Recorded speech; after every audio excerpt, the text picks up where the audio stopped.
It's 2022, a brand new year. This new year, there's a bunch of new and exciting updates from the Australian government that you are probably already aware of. Or not. Well, if you haven't been able to tune into the recent updates, don't worry. In this video, we have summarized all the important updates you need to know from the past few weeks that are super important if you are someone looking to study in Australia or already on your way there.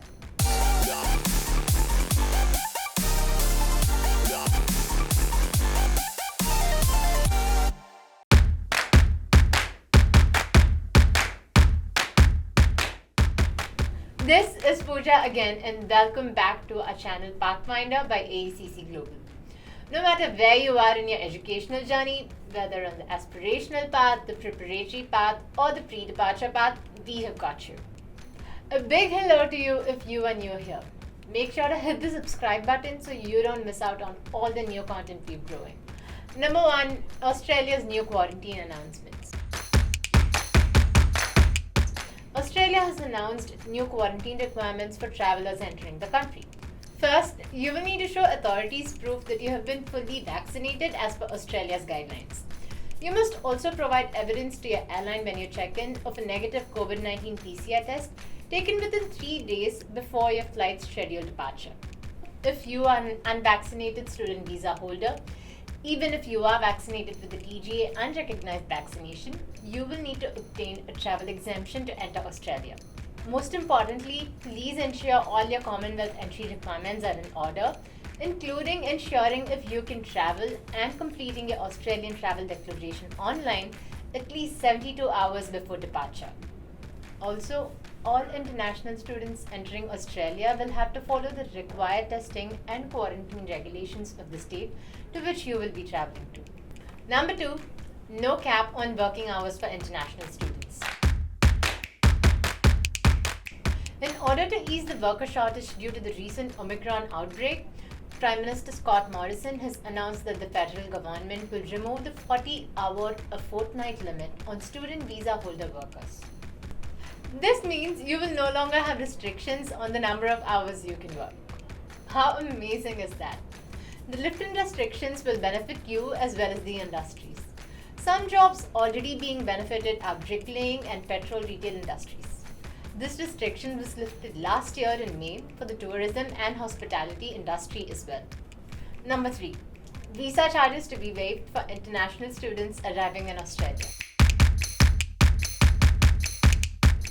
In Australian Prime Minister Scott Morrison's word, come on down to Australia.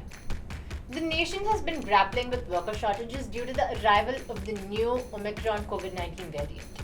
In order to combat the shortages, Prime Minister Scott Morrison has laid out the welcome mat, urging international students and work holiday makers to come to Australia.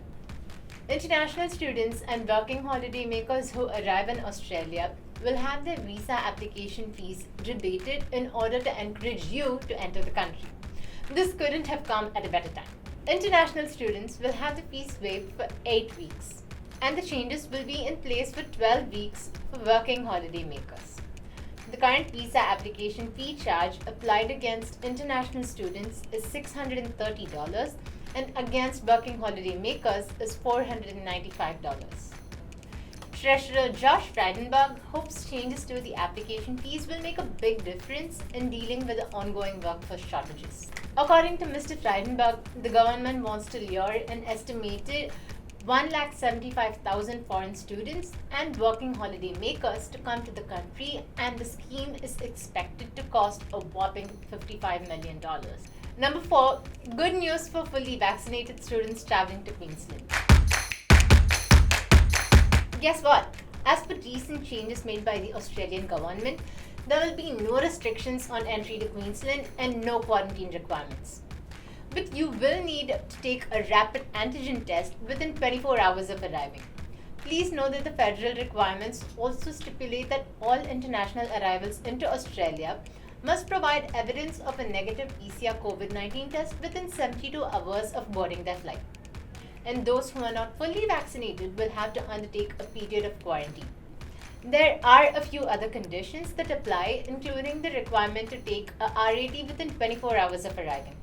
If you are unable to meet Queensland's criteria, you will be required to undertake an equivalent period of quarantine in a government-nominated facility. Well, that's all, folks. Stay tuned for more updates and do not forget to subscribe and hit that notification bell. At ACC Global, we help you find all the success with your study abroad plans. If you would like to know more, you can connect with our experienced counselors who can guide you through it all. This is me, Pooja, signing off. Bye.